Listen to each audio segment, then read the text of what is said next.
Today we are celebrating the entry into the greatest mystery of our faith, the Holy Trinity. Our one God is three persons, but we don't enter this mystery alone. We do it together as a community of faith. We are already deep in it, working with it, living in it, even though we have no idea what we're doing. To help illustrate this mystery, I want you to imagine you're standing on a beach, barefoot, about to touch the ocean. Your job is to comprehend and describe in simple language just how big the ocean is. You take your first step in. The cool water is gently licking your ankles. The grainy sand has turned to mush between your toes. Take a few more steps in, and you are up to your waist.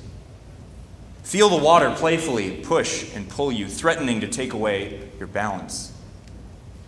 Proceed further, and the ocean is now up to your neck, splashing around your chin. You are on your tiptoes, just barely hanging on to what is left of the ground. You are at the mercy of the tide. You turn around a bit and see the beach that you just left behind. Safe, dry, secure ground. Looks like a much better alternative to what you've gotten yourself into. You want to wander back toward land, where things make sense and you are sure of yourself. But you have a mission, remember? How deep does this thing go? We've got to find out. A few more steps and you are treading water. A necessary skill if you're like me, never really quite got the hang of in swimming lessons. Now comes the decisive moment. You're about to leave the air that you know and love so much and plunge below the surface of the water. A quick shock and the water crashes around your ears. You open your eyes and inhale deeply. Breathing is surprisingly easy. Gravity is different down here. Things that once stayed predictably on the ground now float around you. The sparkling sunlight refracting through the crystal clear water shows all kinds of plants, all kinds of creatures, all of it being pushed and pulled by the currents and the tides. Your wonder and awe at all this beauty replaces the need for answers, the need to explain, and the need to define. Entering into this ocean and leaving behind the beach is like entering into the mystery of the Trinity. Entering into this mystery to love and move around inside this massive, mysterious body of water. The gospel passage today finds everybody's favorite apostles on another one of nature's most beautiful features, a mountain. They were commanded to go there to meet the risen Jesus. I am so thankful for what comes next.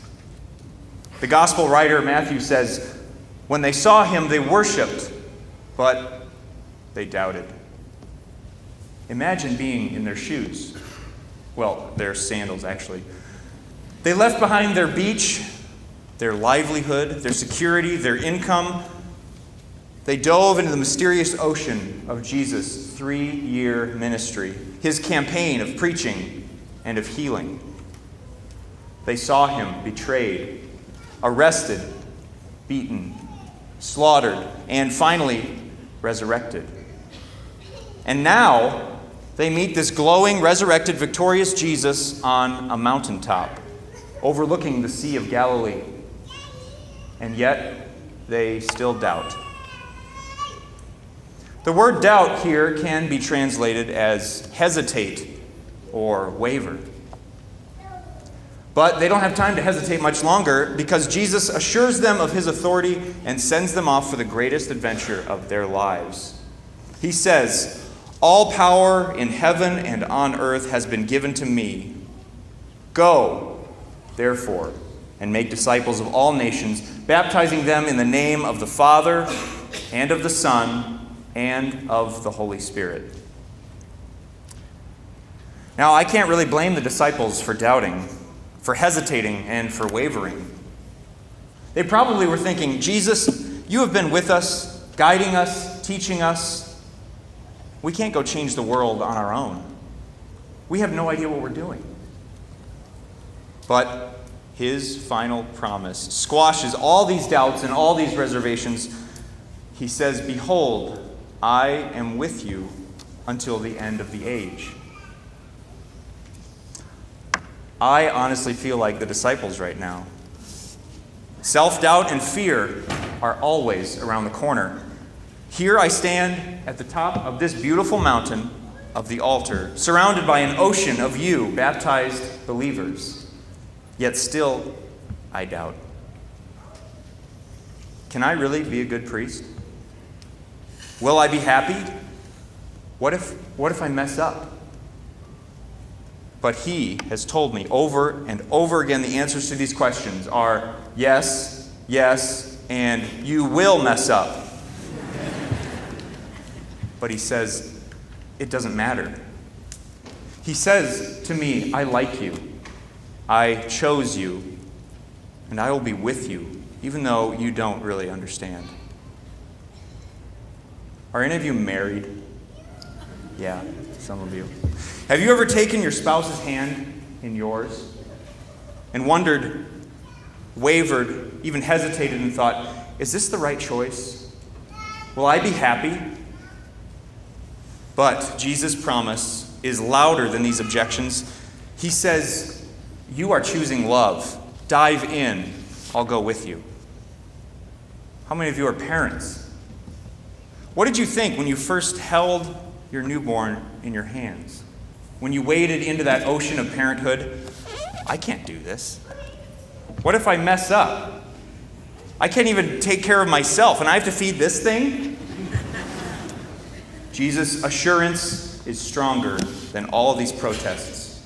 He says, just breathe. You are choosing life. Go forward into that ocean, and I will help you. In just a few moments, I am going to hold in my hands the bread and the wine for the first time as a priest. I'm going to take, break, bless, and give the entire mystery of the Trinity, 3 persons, 1 God, all contained in that one tiny host and those few drops of wine. As I do my part, I invite you to do your part. Receive it. Enter into it. Better yet, let the mystery enter you. Possess you. We don't wade into this ocean alone. We don't enter into the deep and unfathomable mystery of the Trinity alone.